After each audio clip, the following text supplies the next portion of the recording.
All right, Ben Mintz is with us every week. He gives us weekend winners. Last week he finished 5-1. Went to a 3-night show of widespread panic at the Fox Theater in Atlanta. He had a 5-1 week into 5-1. Into 5-1. Widespread. 5-1. Mintzy, I know you're feeling high right now, man. Or feeling good, sorry. No, that stopped a couple days ago. Yeah, right. He's in detox mode. Came off of that wave on the trip back from Atlanta. How was ATL, bro? Oh, man, that was one of the most fun first ballot Hall of Fame trip. Got the Rock, threw it down in the upper deck.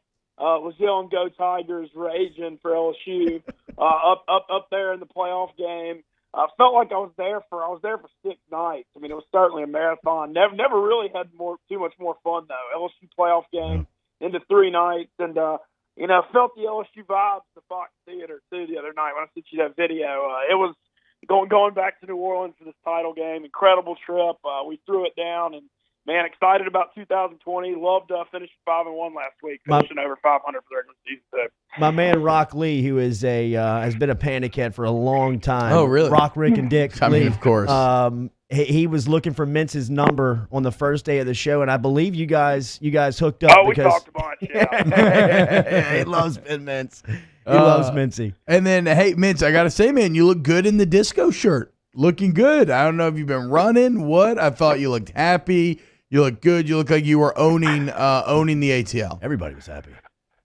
Oh yeah, we've been. I heard y'all talking about the physical health, exercise stuff, man. Coming into the segment, it helps a lot. There's no denying it. Feeling pretty good going into 2020, and we're going to keep it rolling. Wait, so Mincy, where's the 5-1 record put us on the season? We finished 1 over 500. Let's go. Hey, Let's go. The Hail Mary, our guy. That's 3 straight years of winners. Yeah, our guy. So where are we starting? Where are we starting for? So we got wild card NFL weekend. We got college bowls kind of starting to slow down here. Where are we starting? Well, what I'm doing this year is I'm going to have a play for every NFL playoff game. Okay. Whether it's a game or the over/under. I think that'll be fun. And we're going to start on Saturday when the Buffalo Bills travel to play the Houston Texans. Houston's a 2.5-point favorite. Vegas kind of seems like they like Buffalo. I'm surprised this was only 2.5. But guys, I'll tell you this: I don't go against Deshaun Watson in big games. Yes, anymore. sir. I've seen enough, and as good as Buffalo's defense has been, and we've obviously been riding it all year, I'm taking Deshaun Watson at home over Josh Allen, just on pure and utter principle. Me too. I've seen enough of Watson in the big games that I just can't go against him. Also, J.J. Watt coming back to this game, going to give Houston an emotional boost. Also, J.J. Watt will be out by the 3rd series of this game. Injured. Chill. So Houston -2 in the first play. Where are we going next? We're going to go to the Saturday night game, and boy, New England, what a bad close to the year. Ryan Fitzpatrick of Miami beating them about at the gun. The Tennessee Titans heading up to New England for a Saturday night game. Look, New England might pull this out, but, man, I'm taking Tennessee in 5 points because New England just doesn't have the firepower to blow anybody out right now. And Tennessee, Mike Vrabel, former New England Patriot player and coach, we saw last week Brian Flores beat Belichick. I think that's a big advantage, just knowing so much about New England's organization in and out. I think it's going to be a really close game that goes down to the wire, so I like the Titans +5. So do you like them to cover the spread or win the game? More cover the spread. I just think New England's not really capable of the way they're playing right now of blowing anybody out. So I think this is going to be one of those NFL either-or games that goes down to the gun. Mitzi, I might play the money line here. They could win. Look, Tannehill, y'all know, and congrats to A.J. Brown, NFL Beast. AFC Offensive Rookie of the Year, over 1,000 yards, 8 touchdowns. What a monster he's turned into. He looks like Terrell Owens out there. I mean, A.J. Brown, DK Metcalf, all the old Ole Miss boys are going off this year. Yeah, they are. With the 5-win team 2 years ago with those guys, too. Next play. Next up, third game, we're going to the Superdome. I might be making it down there on Sunday. Saints are 7.5-point favorite at home over Minnesota. Look, last year I got burned on the Saints-Eagles exact week, but I'm still taking the Saints because I do not trust Kirk Cousins in any big game. Nope. And we got burned by him a couple weeks ago in that Green Bay Monday night game. I trusted you, Kirk Cousins, and I will not do it again. Saints are rolling. Drew Brees, I think the injury might have helped him. I think he's fresher this year down the stretch. Last year, he kind of had a dead arm down the stretch. The Saints have been scoring high 30s, low 40s every week the last month. I think the offense is peaking.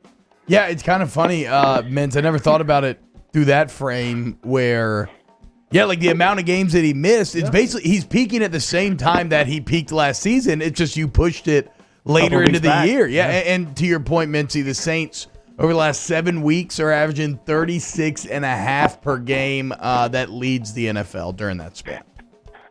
Yeah, I like the Saints' chances. Boy, it's kind of heartbreaking the way they didn't end up with the top 2 seed. I know.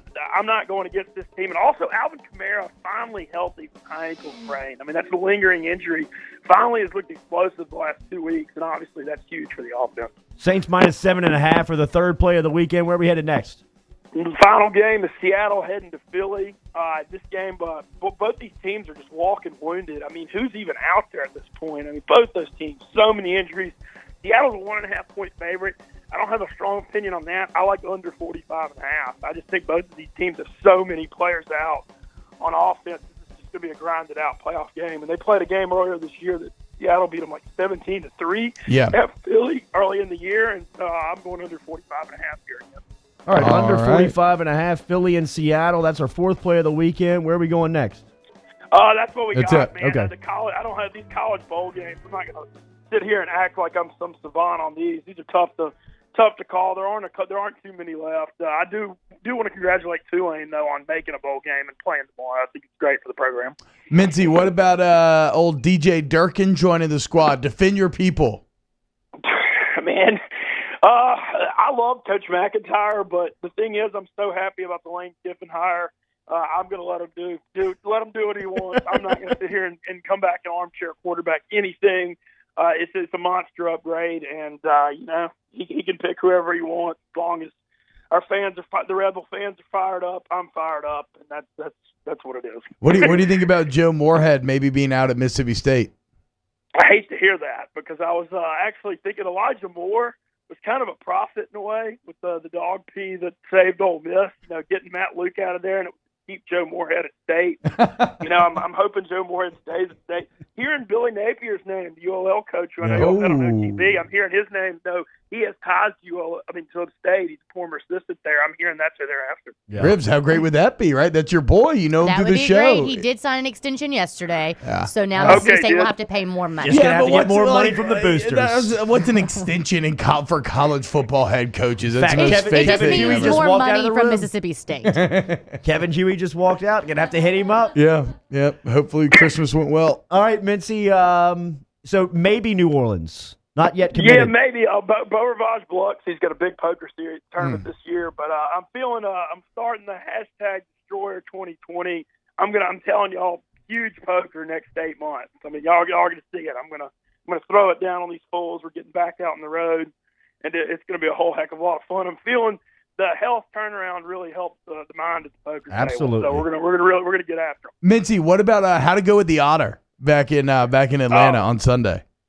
Oh, it was great. I mean, how could it not go great? We had another really good Sunday. Had a blast. Just really want to thank him and got to hang out with Hannah Griff as well. And man, just really appreciate y'all for having me around the CSP and Baton Rouge thing, just being a little small part of this. Oh, we love you, Mincy. So much fun. Mincy, you the man. Enjoy the weekend. We'll talk to you next week. Yeah, thank y'all so much for having me. Happy New Year. Let's get 'em.